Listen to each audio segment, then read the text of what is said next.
but it really is a very important one, and it is already their job, right? It is already their job to help us succeed here. So my hope is that when we get to the place of implementation, then we will have some plug and play people to help us with the frameworks in our communities and convening community partners, and kind of to be able to track that also. So that's my sincere hope when we get to that point.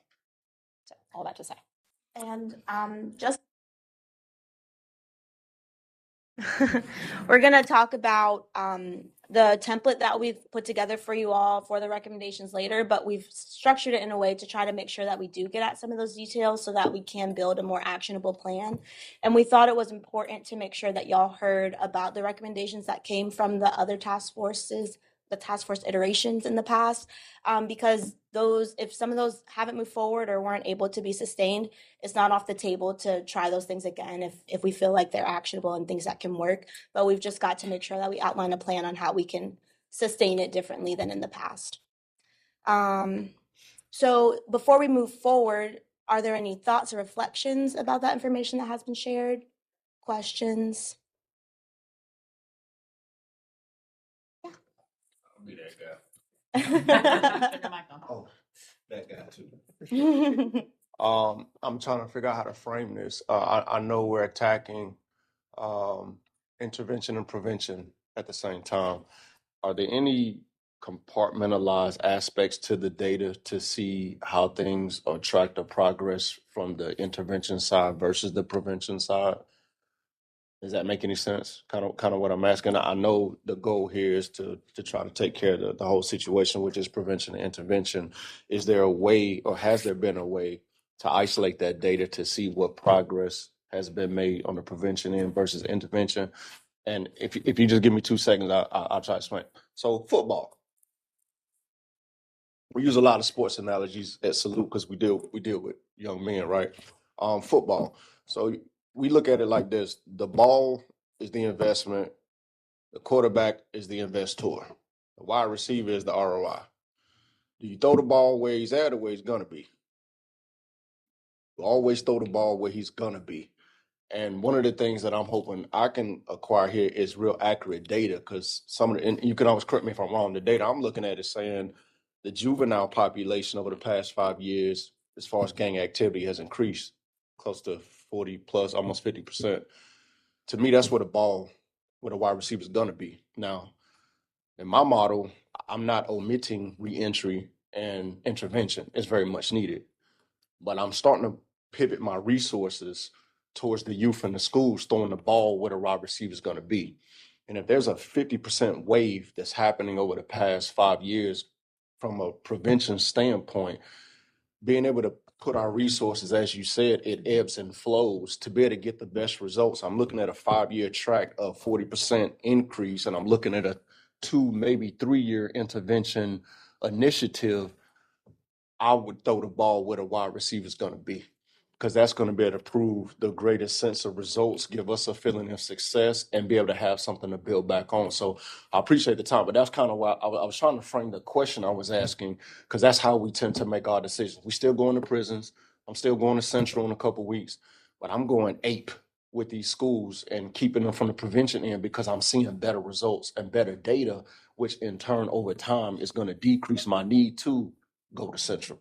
That's kind of my. And I think to that point, in terms of what is it that we should be tracking, that's what we want to know as part of the work groups, right? Yeah. As we're working through the strategies, we also need to know what are the metrics that we need to keep track of, what are the things that we need to look at to measure success. So I think that's one of the things we're going to be asking the work groups to develop alongside the recommendations. Gotcha. Yeah. And also, when it comes to, based on what Caroline shared, I don't think is a lot of data that we can share that was tracked from the previous iterations. But one thing we have also been asking you all as a task force and in the work groups to do is to think about what data you need right now to help inform your brainstorming and decision-making process for developing those recommendations. And so please continue to think about that and bring those requests to us. And we'll be doing our best on our end to leverage the state data we have available, but we also put everybody that's on this task force on here for a reason, because everybody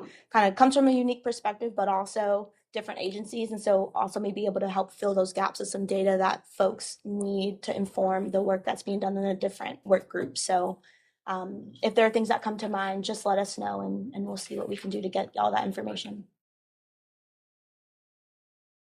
Yeah. From Dr. Taylor, I think we're going to be really good friends after this. But to piggyback off you, and I'm interested to hear about the increase of juvenile gang-related crime and how we're coming up with these numbers. But from my perspective in local law enforcement, I can tell you that the numbers of adults that over 18, that data is skewed because of lack of reporting, lack of data, and the data that's out there is just not accurate. So I think that's a big part of this task force in getting agencies back on board of documentation.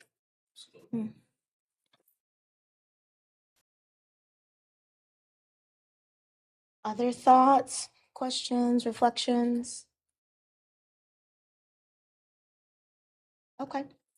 Well, if things come to mind, this is not our last opportunity to have discussions about this, but we're going to move forward in the agenda. So we're going to now do our work group updates. So since our last meeting, the task force has been split up into 3 work groups, which we then added in additional work group members outside of the task force to participate in those as well.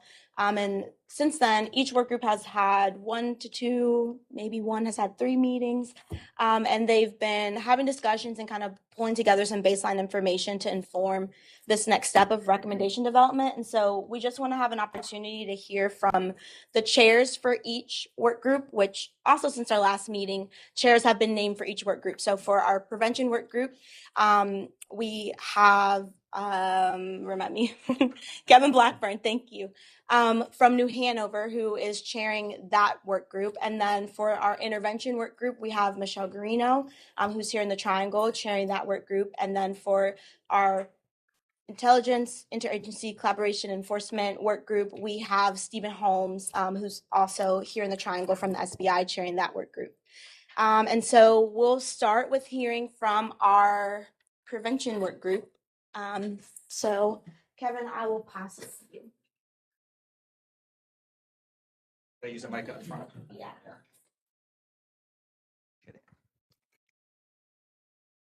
I made the mistake of trying to hold 3 things. So luckily there aren't many slides. So I'm Kevin Blackburn. Very honored to be leading the prevention working group. We've had a lot of good discussions. I think we must be the group that has met 3 times. But it's a great group of people. And in a nutshell, our goal is to prevent gang involvement, gang participation, and acts of violence. And specifically, we want to look at upstream root causes. So, of course, as everybody has been mentioning, we want to take a systematic approach or a systems-based approach. And also, as you can imagine, stating the obvious, for gang prevention, we're mainly looking at kids, youth, and young adults. That's where it all starts. So we've got a great group of people. As you can imagine, if we want to take a systems-based approach, we need to try to involve all the systems associated with the issue at hand. So we've got groups from all these core sectors: community, health, government, research, enforcement, justice, and legal. So each of these kind of subcategories, you can see we have a representative, at least one, on our work group. And it's been great to have discussions, bring together diversity, not just of professional background, but of lived experience, and also just everybody seeing the problem differently. Just everybody has a different perspective. So that's been very helpful. I think it's really informed our approach. I'm probably going to repeat some of the stuff that's been mentioned, but we really want to make sure that what we're doing is effective and sustainable. So we had our discussions. We talked about what we saw and are seeing in North Carolina. We also did research to look at, North Carolina, the state as a whole, but also the country. To Chuck's point, not all the data's, we shouldn't put all our faith in it, but it is helpful in some ways and can at least give us some broad guidelines. And really the systems-based approach, I'm sure most everyone here knows what it means. But basically it's the idea that everything's interconnected. There are root causes that are connected. Nothing's happening in isolation. So I think if there's nothing else that, we don't all keep in mind, I think that's really a critical thing. We also saw that One of the barriers that seems to be a problem in the past and even currently with these efforts, task forces like this, there's funding challenges, timeline, implementation, and all that. But part of it is some decision makers are reluctant to even admit the problem. We've talked about that, I think, in the last task force group. You can probably guess some of the reasons they don't want to talk about gangs, but I think it goes without saying we can't address the problem until people acknowledge it publicly, and that doesn't have to be a bad thing. I think if we're acknowledging it and at the same time presenting ways to approach it positively, I think that can be really helpful. But when we're talking about all this, it's all positive.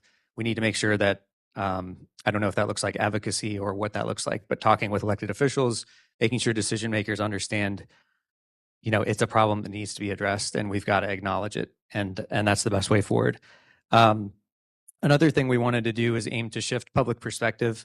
So this isn't speaking for everyone, but of course, society has a wide variety of opinions. We want people to look at this, at the efforts that we're doing, prevention specifically, as building up community infrastructure, not handing out charity. This is a way to invest in people's potential. It should be looked at a positive, assets-based approach, not defensive, not how do we fix this problem, but how do we help lift people up? And there are a lot of different ways to do that. So I mentioned the decision makers, and now I'll keep everyone in suspense for the turn of the page. So moving on, we've got our focus areas. I think one of the things, as much as I'm talking about systems-based approaches, thanks.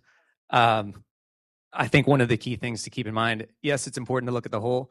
It's also very important to zoom in all the way to the individual level. I think that gets lost a lot. And the work that I do with a nonprofit, I see individual kids every day, so it's top of mind. But I just think it bears repeating that we really try to ground the work that we're doing in individuals. Think about a specific 10-year-old, 11-year-old when we're talking about 10-year-olds and 11-year-olds. Think of a specific young adult. I think that really helps ground what we're doing in the people that we're working for and with. The individual level is just critical. Otherwise, kids become numbers, and I feel like that is not something we want to do. So the social determinants of health, I recently learned they're also referred to as the social drivers of health. Thanks, Becca, for the insight on that. I really like that approach because I think, and this is why, to my understanding, is that's to kind of emphasize that determinants have a finality to it, which is not accurate. Drivers of health helps reveal that these are things that can change. They should change. They're not set in stone. So I'll just give a couple examples. Economic stability. That's obviously your job or lack thereof, employment, financial resources, that kind of thing. Educational access. That includes early childhood education, which is really critical. I won't get off on a tangent on that, but I'm sure plenty of people in the room know 0 to 5 years old is a super critical time for development. And things can go, it can really set a kid on the right path. It can also set them on a really challenging path. So that educational component is critical. High school graduation rates, educational aspiration. So that doesn't necessarily mean that, we need every kid to get a doctorate. But even just educational aspiration, like wanting to get good grades, things like that. And of course, that's not always possible for every kid, but giving them resources, giving them support. Healthcare access and quality is really critical too. So that's going to be availability, accessibility, and cultural competency for healthcare. And affordability is also just critical. The neighborhood and built environment, somewhat self-explanatory, but housing quality, safety, access to recreational spaces, social and community context. That's going to be social cohesion, discrimination, and exposure to violence and crime. Obviously, we're talking about preventing what I would say is a symptom of deeper root causes. And I'm sure you guys have heard phrases like this, but we're very trauma informed with our nonprofit Kids Making It, and hurt people hurt people. I've also heard it said, today's victim is tomorrow's defendant. So it's really important we keep that in mind. It's complicated, the work we're doing, but again, grounding what we do in the individual is just critical. So moving to the risk and protective factors, there are 5 main factors. So there's 2 sides to each one, risk and protective factors. Obviously, the protective factors, the goal is that we use those factors to counter the effects of the risks. There's community, family, school, peer group, and individual. At the individual level, some of the factors, I won't read all of the ones that we came across, but victimization, as I mentioned, that's, if you've experienced a crime, you've been a victim of a crime, you're statistically more likely to perpetuate a crime yourself. Desire for status. So the desire for status is a risk factor, but I also think it's a protective factor. I mean, to me, I think of channeling ambition. There are very healthy ways to do that and to direct a kid towards positive achievement rather than notoriety or something like that. Prior trouble with the law or otherwise is another individual risk. Substance abuse is one too. I'm sure people in the room see this. I see this where I work, but we see kids that are turning to drugs and alcohol as a coping mechanism, an unhealthy one, for past trauma, for whatever they've been through. And, in the ideal world, it would be therapy and other things, but life is complicated for a lot of kids. So on the family side, abuse within the family is obviously a risk factor. If the family members are gang members, that's a huge risk factor, as we all know. And then the lack of role models. On the positive side, for both both for individual and for family, positive parent and child relationships are really critical. Not living with a gang member, the flip side of what I just said, and then self-esteem and educational aspiration. So obviously, as we're doing our work, we want to acknowledge the risks, be aware of them, but we really want to zero in on the positives and what can be protective for the young people across the state. Then on the school, peer, and community side, for school, academic or educational frustration, low academic performance, and the antidotes to that being tutoring, individualized support.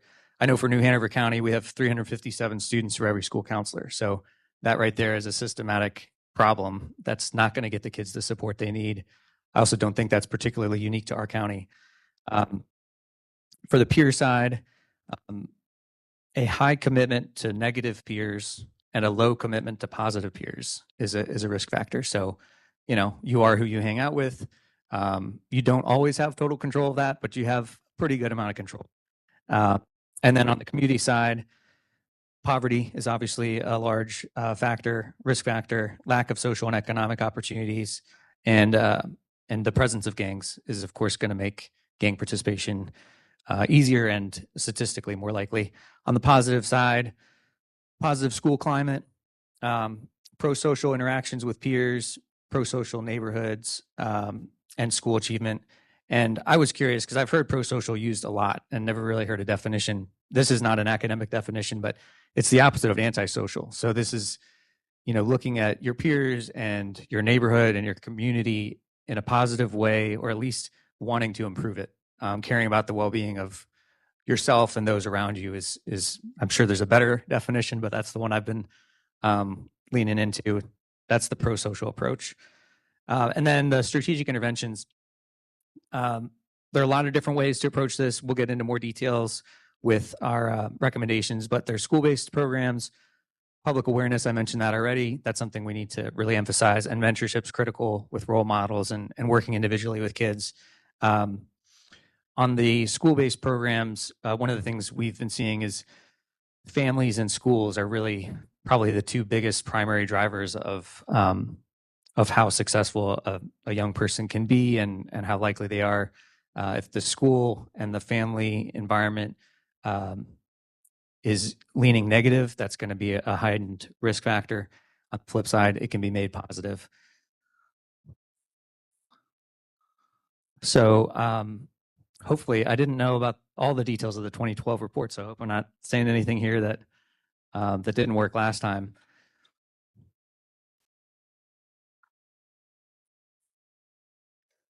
And one thing I did want to mention from the last slide is just that youth are going to seek status and belonging. There's a ton of research behind that. So we need to embrace that and acknowledge it.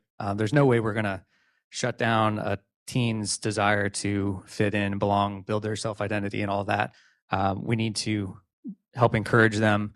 And ultimately, what we want is that I've heard it said, don't judge my choices until you understand what I believe my choices are. Something like that. So I think it's important that we make sure that we're not just saying don't join gangs. We offer compelling alternatives. That's something we're all working towards. That's where the preventative side comes in and the protective risk factors as well. But I think that's a critical thing to keep in mind. So for what works and what doesn't, as I mentioned, we had a lot of discussion. We did research, looked at what works in the state, and also across the country. We also looked at what worked for a while and then didn't work because either funding dried up or maybe there was one particular mayor or elected official that was a champion for that, and then they were no longer in office. So of course we're trying to keep all of that in mind in our recommendations. We want to make sure that whatever we do well outlasts not just the task force, but ideally multiple administrations. I personally, at least, I don't want us to be the 2012 group that the group in 2035 is looking back on. So the best prevention is early prevention. We talked about the age range. So I know for New Hanover County, the age of recruitment is usually around 11, but involvement begins younger than that. So that was something we were talking about. I've heard of third graders who are carrying a gun for an older teen, not necessarily in the gang, but they start to get involved. And that's something that we want to obviously try to counter. So the younger we can get the kids compelling alternatives and connect with them, the better. Not only is that more effective, not only is that going to help improve that young person's life, it's also the most cost effective. As the age range, as you get older and older, as the gentleman that was talking about prisons explained, it's harder and harder to counter the effects once a young person's more and more bought into the gang life. There are high impact programs. That was something we talked about as well. So there are programs even within North Carolina that address multiple risk factors at the same time. So we want to make sure that we're not just keeping the whole system in mind. We need to do what we're doing simultaneously across all of the different areas. So for example, we don't want to just focus on health and then shift to the community and then shift to schools. It has to happen simultaneously. That makes it more complicated, but that's what's needed. And then not just that, we don't want them to be independent strategies. There needs to be a cohesion to the approach so that it's working across all of them. I'm sure I'm getting close on time here, but I think that is the majority of what I wanted to mention. I did just want to add, and you can read here. I won't bother reading all the specifics. I mentioned some of these already, but strong adult oversight, family or otherwise, is really helpful. It's also important, incentives work. So we want to make sure that kids and young people are feeling positive incentives, feeling motivated. The one thing that we saw time and time again is the importance of workforce development, skill building, and economic opportunities. I know that our former DA, Ben David, used to say, nothing stops a bullet like a paycheck.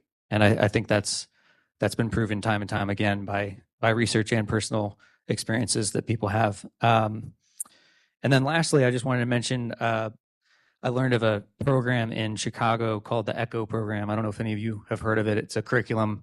Every choice has opportunity. So it's programs like that. That program, I think, is a great model, not only for its basis in cognitive behavioral intervention, but in the fact that it's free and it can be adapted to any program anywhere. That makes it very unique. And I've learned about it recently, so I won't get into all the details, but those are the types of things we're going to be looking for in our group. Again, I won't bother reading through all the different things on here, but next up, I know that we're going to be shifting into recommendations. So again, thanks everyone. I don't know that there's need for Q&A, but I'm honored to be leading this group and very grateful to be a part of the task force. Thanks.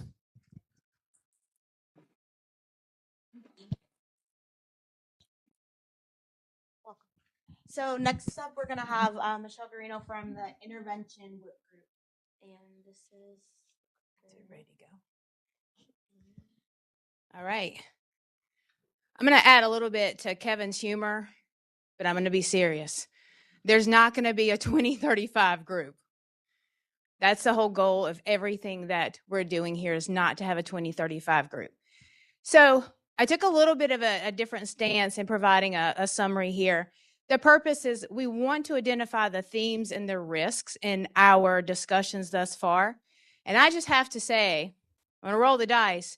My intervention work group has to be the most passionate group of people that exists. So if you're in my work group, put your hand up.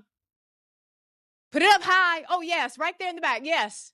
These are the people I want to thank for participating with me to come up with these identified themes and risks.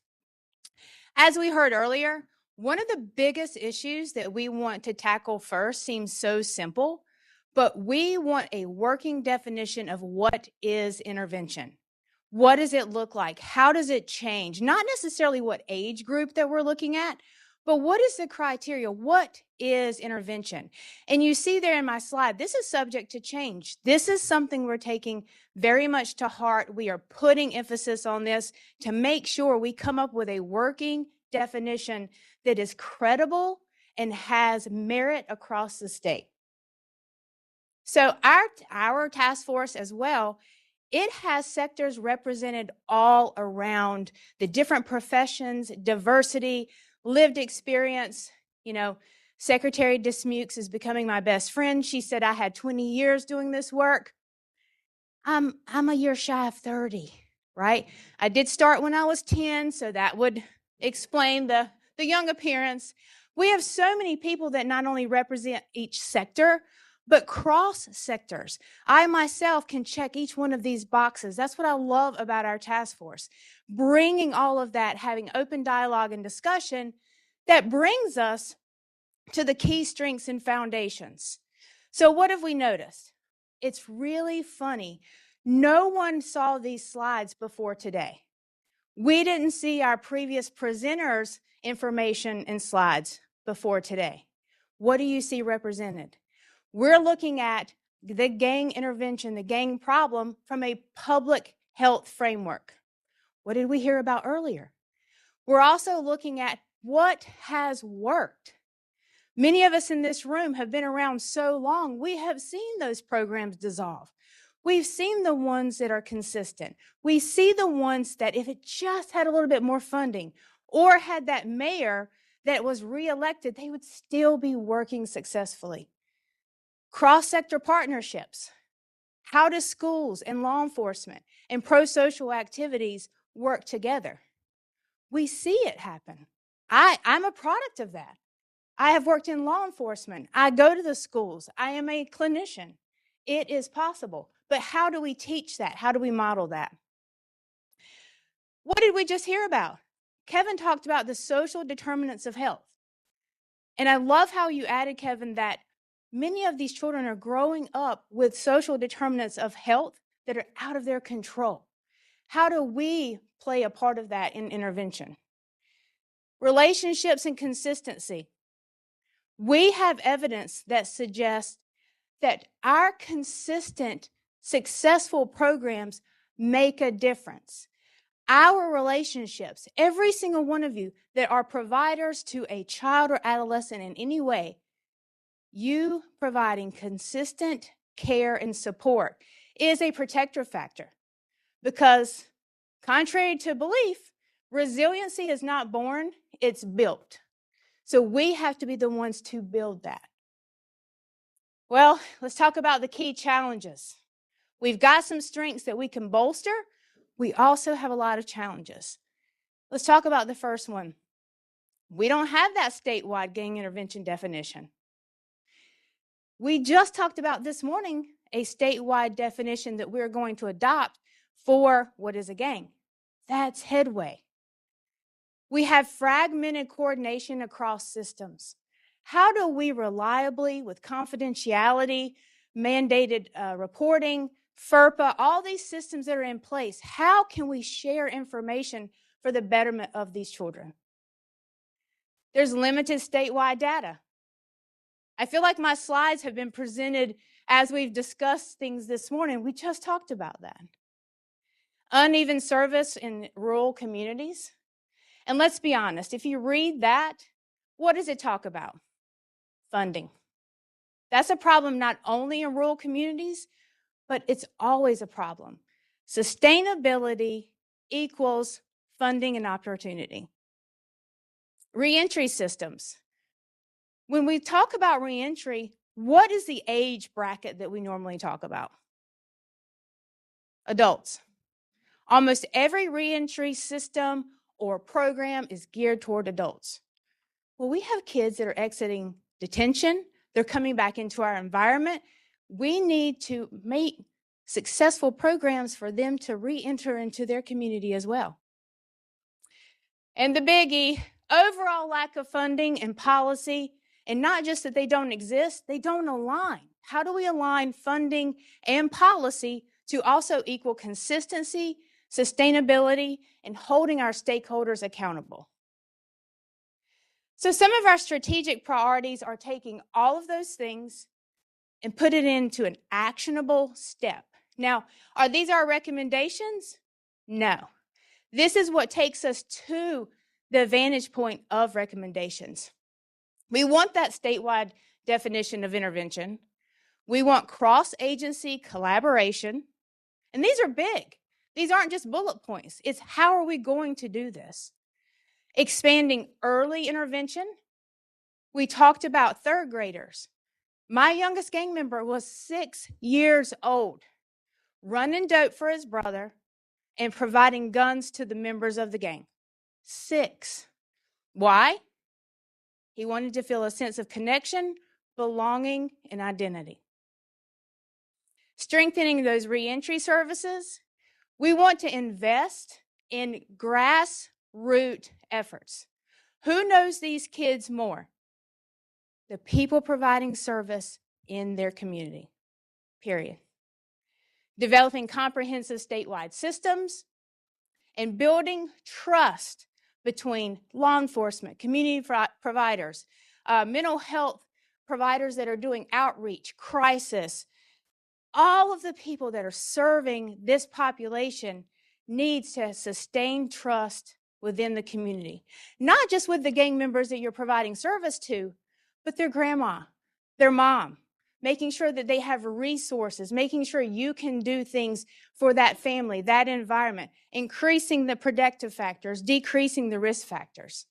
If you look at the bottom there, we have to have efforts that address not just our gang-involved youth, but the individual, the family, the community, the school, Boys and Girls Club, after-school activities. It has to be comprehensive and it has to be holistic. And that's what we talk about in our group.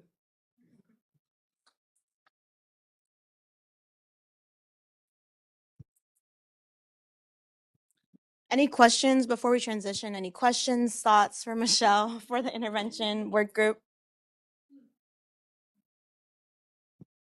Oh. All right. So then I'll welcome up Stephen Holmes to talk to us about what the intervention and interagency coordination work group has been up to. Oh, and Jenny and Tracy, welcome. Right.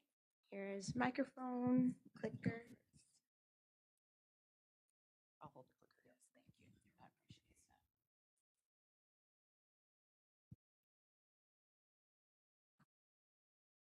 So good morning, all.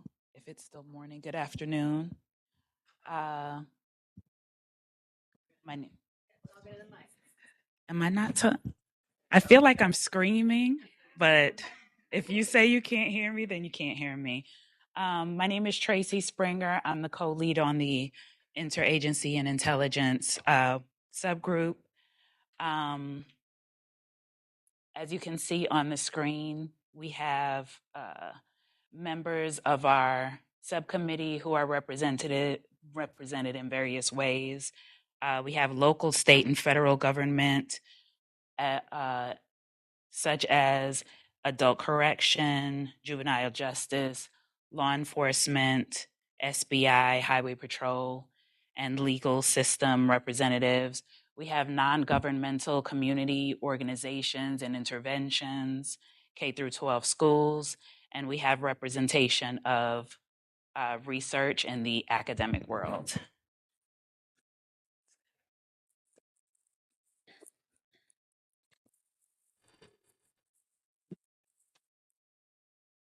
So our subcommittee worked through several key questions. Sorry, our subcommittee worked through several key questions, and we recognize that there is a gap in the way that information is gathered and disseminated. Much of this information is collected, but it's siloed within the various organizations. Not only is the data siloed, but the processes for sharing are internal and agency specific. This leads to needed information not reaching the right people at the right time. And there are some agencies like law enforcement, corrections, community supervision who have built relationships and share information both formally and informally, such as gang validation and renunciations. But again, that information is not always timely. So our focus as a subcommittee will be to determine what data is needed, how this data will be accurately gathered, and how it would be effectively disseminated across agencies.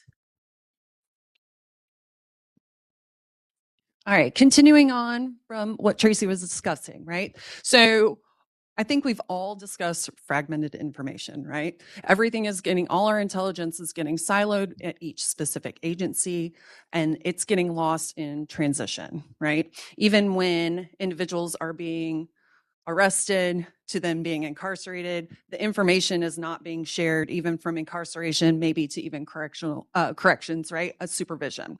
So just discussing that, how are we going to get a centralized location for this shared intelligence, right? What operating system can we use?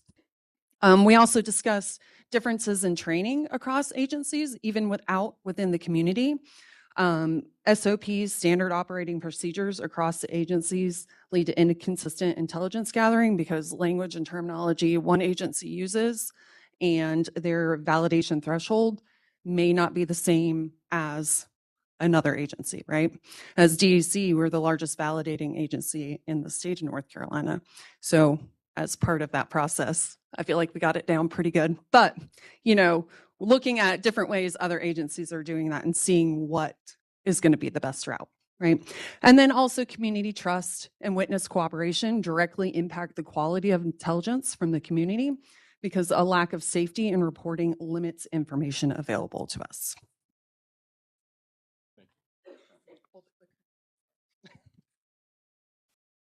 And good afternoon. And I'll wrap it up with opportunity. So what we've talked to you about today and in our subcommittee meetings, we don't consider a theory because we're actually seeing real life examples of successful collaboration and coordination across the state right now. So we want to build on that.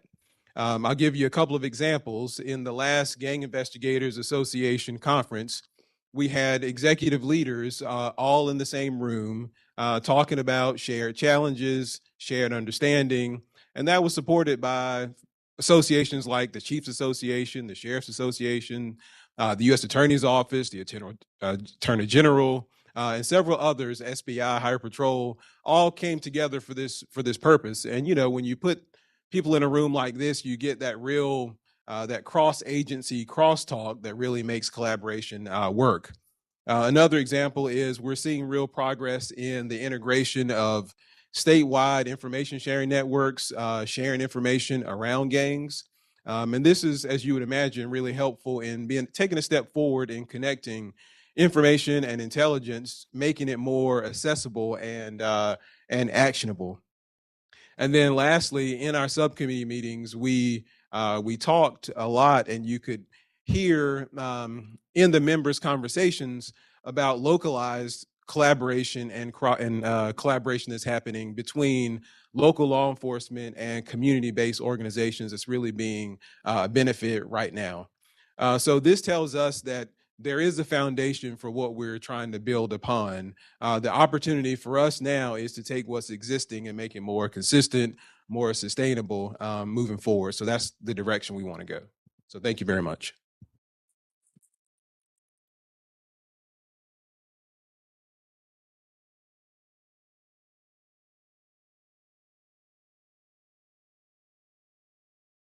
Intelligence and Interagency Collaboration Group? No. Okay. Well, then we're going to move forward into the agenda. And so next we're going to talk about our phase 2, which is our recommendation development phase. And so in your packets, you should have a copy of the recommendation template. And should be tailored to your specific work group, but all of them are pretty similar except for the only difference is the focus areas. But we're going to talk through this briefly. Oh, awesome. They're all there. You can see everybody's. So like we mentioned, we're moving into phase 2, and we see over the next 6 to 8 months, you all really digging in and doing the deep work that needs to happen for us to come out with what we set to do in this task force, which is develop recommendations on how we can address gang activity and gang presence across the state. And so all of the conversation today, we've talked about wanting to make sure these are actionable things and that they're sustainable. So we won't be back here in 2032, trying to do the same thing. And we agree with that wholeheartedly. And so that's why we put together a template to make sure as you all are in your different work groups having different conversations going in different directions on what you think is relevant for recommendations based on your mandate, we want to make sure that there's some consistency in the information that you're bringing back to us as a task force so that it can make it just easier for us to move forward with prioritizing and then building out an actionable implementation plan. So in this template, you'll see the first 3 sections are really just to ground us all in the mission of this task force, the vision, which we will talk about in just a second, and then the problem statement. So understanding the problem that this task force is working to address. So the first 3 sections are just grounding us.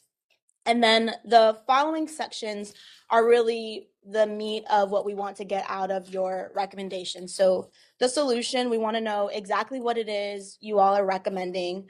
But then from there, we want to make sure that you all are making it clear where this connects to the focus areas for your work group. So the focus areas for each work group are listed as a reminder, but we want to make sure those connections are clear. And then we'll be asking you all for the recommendations that you put together and are providing back to us to label them under one of 3 categories. And if you feel like they hit more than one, we can talk about that. But the 3 categories are programs, policy, and partnerships. So based on the forecast of what we see coming, we think that we should be able to lump the recommendations that are going to come out of this group into one of those 3 categories in order for us to better plan for next steps of implementation.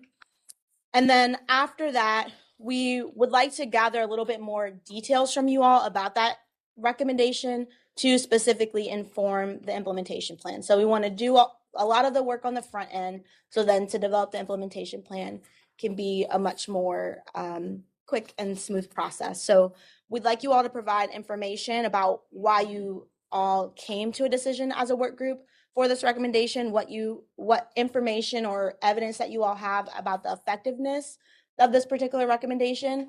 And so as much as possible, we'd like to be able to have recommendations that are evidence-based and that there's some information, research, evaluation that has shown that these things have either worked in our state or in other places across the country.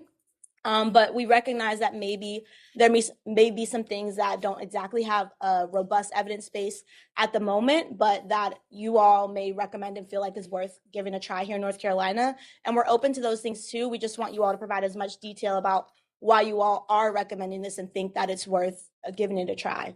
And so we also want you all to provide information about the complexity. And what we mean by that is sort of the systems that this recommendation have the potential to cross, kind of what it will take capacity-wise potentially to move this forward. Like, is this something that just one local program can do? Is this something that, a city or county leadership will have to decide to kind of move forward as a wider spread initiative? Is this something that can only move forward, with a statute at the state level, et cetera? Just a little bit more context about the complexity. Resource considerations, is this something that we can do for free? or do we need money? Probably need money, but just a little bit more details about that. And beyond money, what does it take? Is it a program that can be, moved forward by a 5-person team, or is it going to take a 20-person team? Details like that to help us figure out how we can move forward on those next steps of implementing. And then also, if there's any relationships or partnerships that are going to be critical in order to move that particular recommendation forward. So these are the type of details we'd like you all to be thinking through as you're developing the recommendations and to provide to us in the final product that you send back to us. And then lastly, we want you all to go ahead. Somebody mentioned it earlier. I think it was our gear presentation where he said you need to be thinking about evaluation from the beginning and not at the end. And we agree, which is why we have put in this template for you all to go ahead and start thinking about for the recommendation that you're moving forward. How will we be able to measure this and evaluate it to determine if it's going to get at our intended outcome? So we're going to ask you all to indicate some recommended performance metrics, data sources, etc. And so that is the template in a nutshell. We have this document that has the details. We'll send this to you via email as well. And then it'll have an accompanying spreadsheet for you all to actually put the information into. So we'll be sending that out, and we'll ask for each chair at the end of this process to send us as the task force chairs just one spreadsheet for your work group with all your information, all your recommendations, and then the subsequent information in that spreadsheet. So that was kind of a lot of information at once. Are there any questions, thoughts, reflections? Welcome.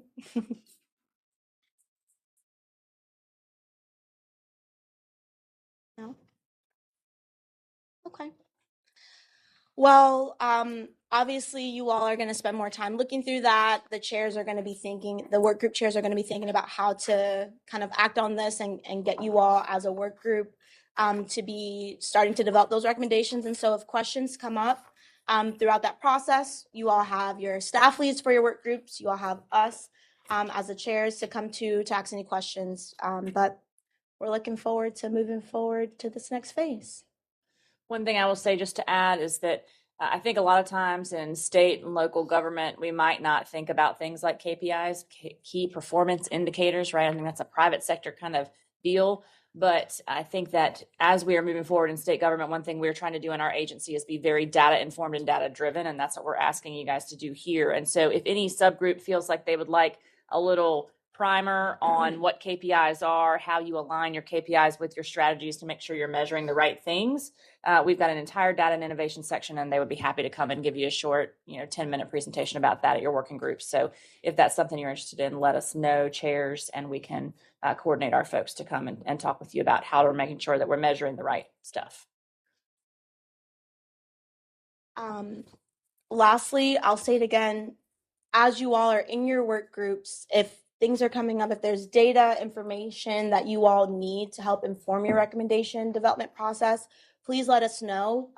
Between now and that November meeting, our agendas for these task force meetings are pretty open. And so we have the opportunity to fill them with presentations and discussions and sharing out data and things to inform your recommendation development process. And so if there are things that come to mind, please email it to our gang task force inbox or let your work group chair know, and then they'll get it back to our team as well. And we'll work to find those resources that you need and fill our agendas to get you the information that you need to develop those recommendations.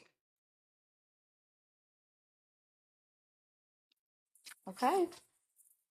Well, if there are no questions or thoughts, we can move forward. And I think oh, yeah. That's moving forward to the vision. So in this template, you'll see it's highlighted and it says draft for this vision statement because there wasn't exactly a vision statement in the executive order, just our mission. But we thought it would be important for us to ground ourselves in not just a mission, but a vision and think about where we're trying to go. So our internal team has taken a pass at drafting something briefly. But we wanted to make sure before we finalize this that we have an opportunity as a task force to actually make the final decision on what the vision is for our work and where we're going towards. And so we've drafted this, but we want to hear any thoughts, feedback, so that we can hopefully come out of this meeting with a finalized vision statement to again continue to ground us. I'll give y'all a second to read and process that.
If anybody has any thoughts, I have a couple thoughts. One thing I might propose, taking a look at it, I realize I saw this earlier and just, I think processing it, ingesting it a little bit.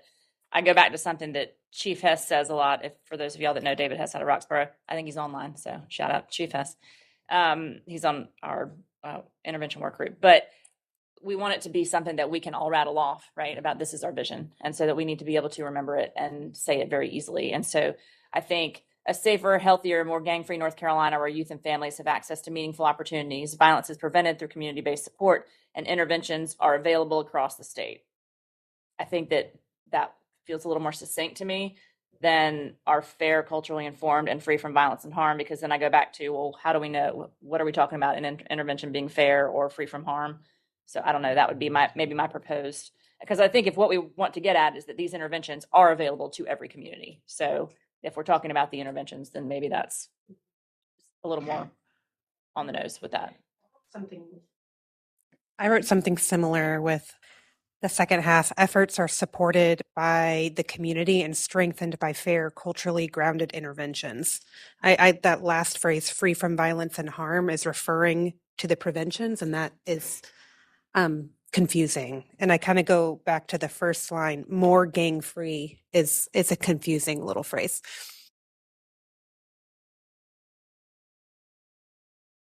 Other Okay. thoughts? Can you repeat your sentence that you were proposing to add? I wrote, the efforts are supported by the community and strengthened by fair, culturally grounded interventions. Thank you.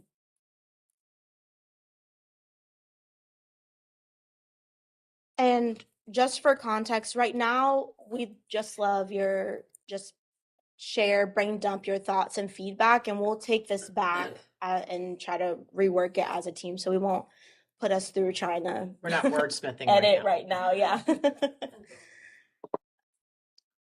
I would add on that note that maybe as you talked about availability across the state, if there's some way to succinctly say basically that it's adapted to the unique needs of the various communities, something like that, just to kind of keep us grounded. And I know we all know one size doesn't fit all, but that might be good to include in some form.